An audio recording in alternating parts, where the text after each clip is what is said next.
Hey, it's your girl Irisha, the realist, for Modest Monday.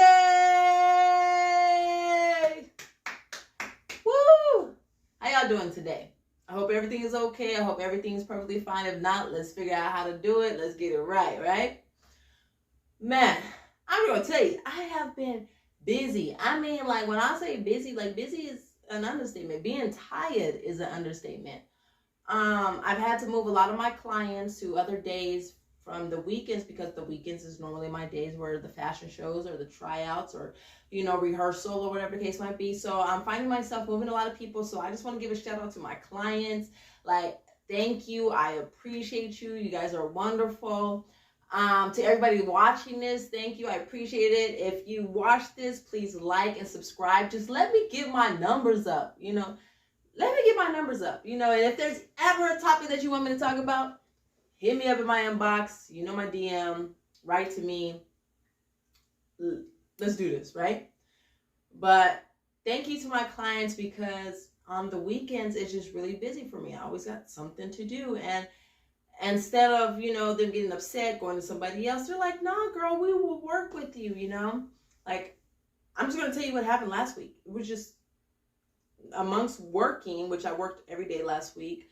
Thursday came around. My kids had their recital to do on Thursday. So at the school, their Easter parade, hat parade, they call it, on Thursday. And then after that, I came home and I did somebody's hair. And then the next morning, I had to do somebody's hair again. And then they had rehearsal that night. So we went to rehearsal, but then we ended up staying at church, which I'm truly grateful for, till probably like 10 o'clock because we ended up helping tape the eggs. The kids, I'm proud of them because just as hard as I've been going, they've been going hard too. Sometimes I wish they would go a little harder, but they only kids. I really don't expect that much from them. But we stayed there till like 10 o'clock. Probably didn't get home till like 11, because I had to drop some other kids off and stuff. And then woke up the next morning, got up, was at the park for our Easter hunt with the church by 7:30. We were the first ones there. And 3 of my kids went. The youngest one stayed here, slept in. But 3 of my kids went. We were up there setting up, helping, giving a helping hand, digging. I'm like literally digging holes with my hands with rock or stick, water, and dirt. You know what I mean? Like, 7 o'clock in the morning, we're getting this done, right? And then I have to be at home by 11 o'clock to do someone's hair. Now, let me tell you, that morning, I wake up at 3 o'clock every morning, because that's normally my time that I talk to God and I read some of the books that I have and everything, get your mind right? So then I wake up at 3 o'clock in the morning. I check my email. I don't check my emails on the weekends. The only days I check my emails is Mondays. But now that I'm in this modeling thing, like, you got to literally check it all the time. I am not used to that. I'm not going to lie. So I get a message saying that they had a rehearsal the day before, that Friday at 6 o'clock, which I had already missed. And then they were having rehearsal that day on Saturday at 2. And I just started like freaking out, but not freaking out. I'm just like, Lord, I don't know what to do. I'm like so confused. Like, I really want to do this modeling thing, but I really got to do my hair, and I got to do this thing at church. Like, I got to be able to give 100% everywhere. I can't just 20% here, 30% here, 40% here. That's not going to work. That is not going to cut it. I think my numbers were off a little bit. Yeah, they were off a little bit. But what I'm just saying is you like, if you're going to do it, do your best at all things, right? So then I'm having that conversation with the Lord, and I'm like, Lord, I don't know what to do. Like, I already missed yesterday. I can't miss today too. What do we do? And he's like, is this what you want to do? Lord, I want to model. Like, I really do want to model. What can I do? He says, then we will figure this out. And like, we will figure it out meant so much because I was just confused. I was lost, But instead of stressing about it, like, well, what can I do? So then he asked, like, what would make it easier for me? So I answered, like, if the first client at 11 o'clock, if they get braids, straight backs, perfect. And if the other two, if I could just move them to the evening when I get back from Phoenix, that way I can still go to Phoenix. Like, I seriously heard an okay. So the client comes and gets straight back. You know, I was done by like 11:15. I was out of here. I was gone. I was in Phoenix by 1:40. The thing started at 2:30, so I was super early, proud of myself. And then afterwards, like, the rehearsal was amazing. I didn't get to see my designer. I won't be able to meet my designer until tomorrow. So I'm pretty excited about that. But the rehearsal was great. And then so after that, I didn't get to stay around. I didn't get to chit chat, nothing like that, like I normally do, you know. I shot from there and went straight to back to Tucson. Came right back here. I went to the client's house because I try to accommodate her because she has kids, you know, she has her husband, her little family and everything like that, and a newborn baby. So, you know what I mean? I'm like, let me accommodate you for you working with me, right? So I shoot over to the house. I do her daughter's hair. She has 2 little girls. I mean, which I am so thankful for doing them, because I remember when I first started and they were not happy about getting their hair done. You know, I mean, like, it seemed to me as if they were traumatized, like the screaming and the yelling and stuff like that. It was just like, you know, poor babies, you know, but I stuck through it, you know, because kids, they have a thing with my heart. So then she draws me this picture. I have this picture. Oh, I'm gonna have to show it. I have this picture, and it was just like the cutest picture ever. And she called me the hair doctor. And her mom's like, actually, you're right, because in true reality, you know, her hair, somebody cut it all off, so it was all types of short. Edges were gone. Now her edges is back. Her hair is long. It's blooming, like, boom, you know.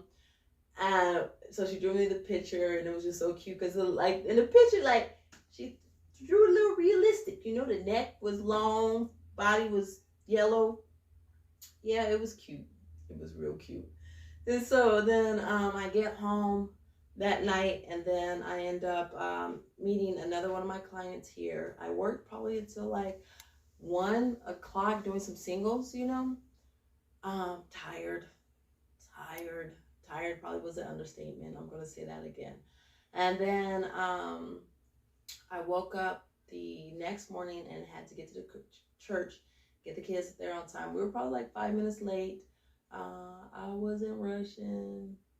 I should have been rushing because I was, you know, a little tired. But I still made it. Got the kids there and stuff like that. And then I felt so exhausted. Like, I wanted just to go sit in the car and watch the service. Like, that's how exhausted I felt. But the Lord pretty much told me, if you're capable of doing what you did this whole weekend, you're capable of going inside and sitting in church. It's all right if you ain't gonna be screaming and yelling, but you gonna go inside, which I'm grateful, because, you know, when I was in there, he was basically talking about different seats, you know what I mean? Like, and when one is given up, you got to be there to get it, right? You know? And then he said, you know, the devil was trying to get you not to hear this. Like, and it made so much sense because I was just fighting it. Like, I was like, if I could just go in the car and watch it, you know, but it's nothing like actually being in the house of the Lord, being in the setting, under a shepherd, under somebody that is really good, godly, a godly man and woman, and his children are godly. Like, and I'm sorry, my voice too. So amongst all of this stuff, I've been in and out the hospital, like, for my throat's swelling up on me. I don't know what's going on. I got an appointment tomorrow, but literally, like, my throat has been swelling up. It's just crazy. So I'm sorry if it goes in and out. In order to get anywhere in life, you gotta push yourself. There ain't no backdoor riding. Like, I'm not monkeying off of nobody's back. I'm definitely not gonna hit nobody up like, show me the ropes. No, I'm finding my own ropes. I'm doing my own hopscotch. I'm jumping through my own hoops, because this is what I truly want. My Goodwill Fashion Show, the Goodwill Fashion Show that's going on this Saturday. I mean, it's a private event. The tickets alone are from, what did they say, $500 to $1,000 for a ticket. I mean, the mayor's going to be there. Like, it's something big, and I'm super stoked. Like, I'm about to go hard. I'm about to cook because I'm ready to be seen. I'm ready to be seen. I'm ready to get my name out there. You know what I mean? So many people know who I am, but it's time for the world to see me too. Like, I'm a good person, you know, and I ran into somebody that I haven't seen in like forever, like 6-7 years the other day. And they told me like, man, Irisha, like, it's amazing how you are the same person that you were 7 years ago, plus improvement. Still searching for God, still loving on God. And you're still a good person. You still have a good heart. That's what I ride for. That's, you know what I mean? My name is my brand. Like, since I was younger, I wanted to make sure that nobody felt the way I felt. And nobody felt like they wasn't wanted. Like, they wasn't beautiful enough. Like, they was ugly. Nah, that's not my purpose.